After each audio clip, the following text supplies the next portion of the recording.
Today's probably a quick one. I don't have a whole lot of time, but I wanted to get something filmed. So there's this piece of history that I've been wanting to go try to find since I've been here. And it's not too far away. So today seemed like a good day to try to find it.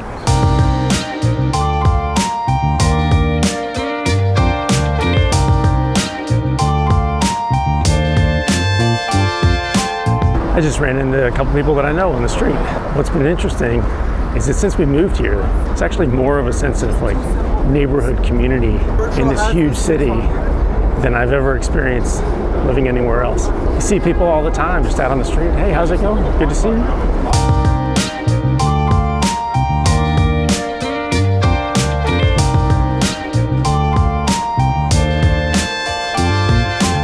Just missed a train. I gotta wait 4 minutes.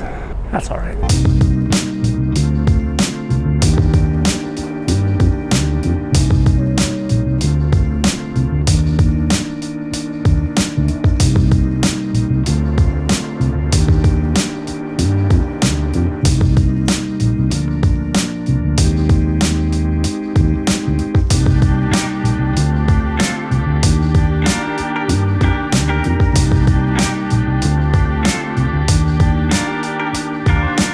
I'm heading back to Central Park.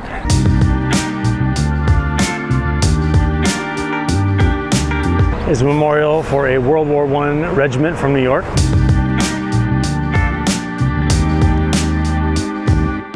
So here's why I'm in Central Park. I'm here for a fairly significant piece of New York history, actually a piece that made New York City the way it is today.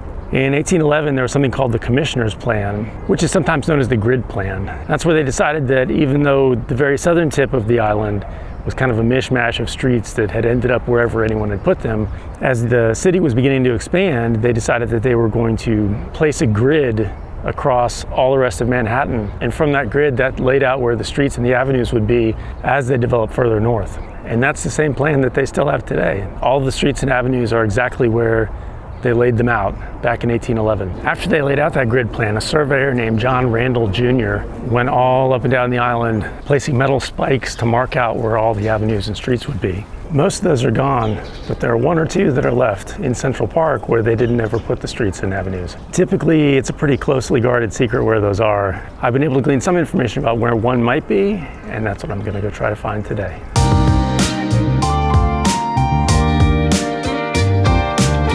Nice arch, every time.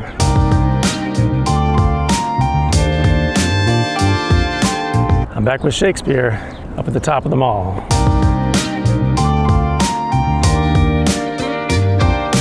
And here's another Columbus. Interesting.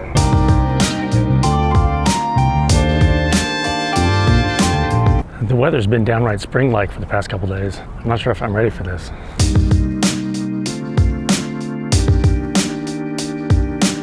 Thing said it was sculpted in 1866. That's a long time ago. Doesn't say what it is though. I'm sure I could find that information somewhere.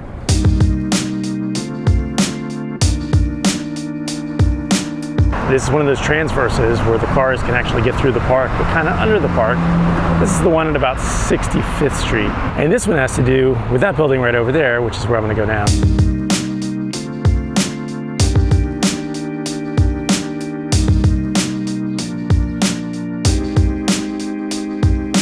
This building's called the Dairy. I didn't come over here last time I did Central Park. It's actually part of the children's aspect of the whole park. They built this as a place where kids could come and actually get milk. That's why it's called the Dairy, which is why it's important that it was built right next to one of the transverses, so they could pull the truck of dairy up and be able to unload it directly into this building without having to go through the park.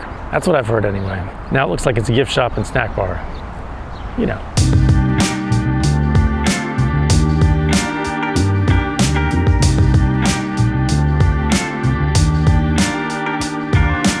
This is apparently the Chess and Checkers house, and the sign says there are bathrooms. It appears to be what it says it is, in an information booth with bathrooms.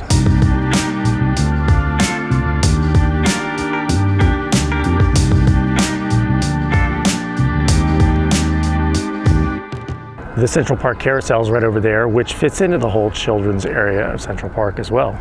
Look at that, cherry blossoms. That's very spring-ish.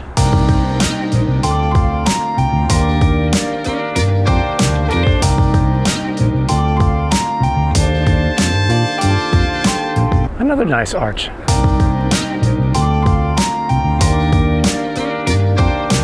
A little bit closer to the carousel. Not quite open yet, but almost. There are even kids waiting.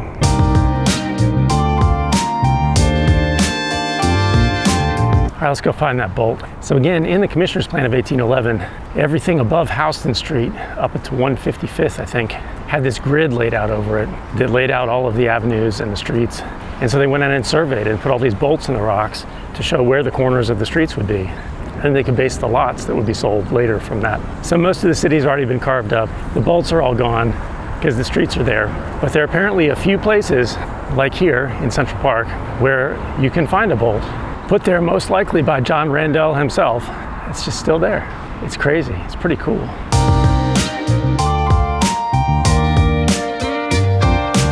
And again, I don't know exactly where this is, because nobody will tell you exactly where it is, because people don't want people to know, because then everyone will be coming here.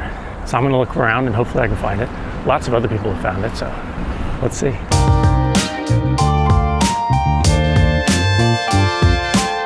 I found it. It's pretty cool.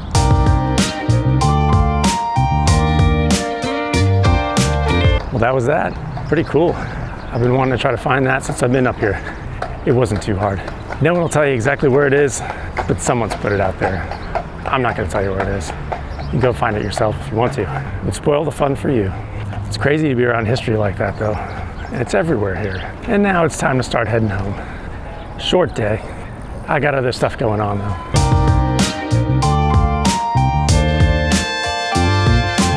I came in this native meadow last time, too. If I'm going to walk down here, I'm going on my way out of the park. Walk back over and stand on this big rock and look at the skyline. Let's do it again.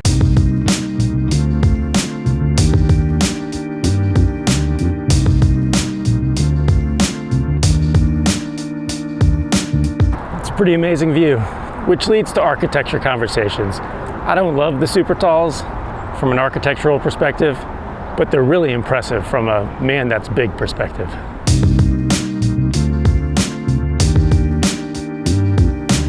All right, now let's keep walking.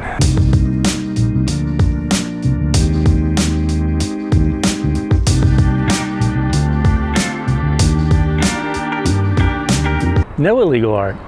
They cleaned off the graffiti from last time I was here. Nice.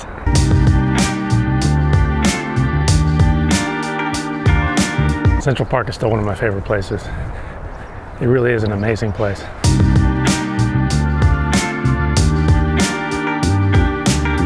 And it seems like spring is going to be pretty nice here.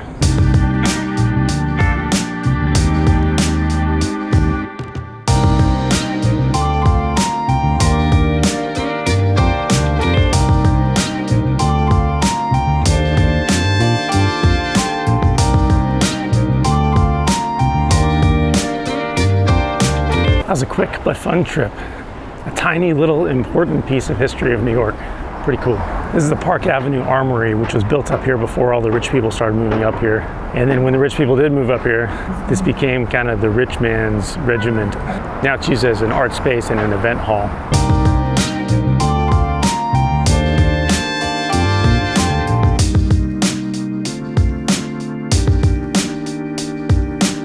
The Armory building is huge. It stretches all the way from Park Avenue over to Lexington. It's an impressive building.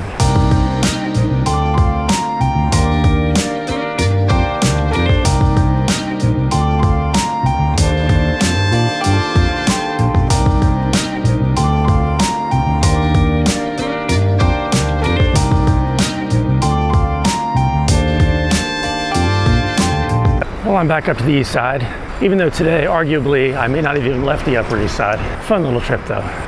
I'll see you next time.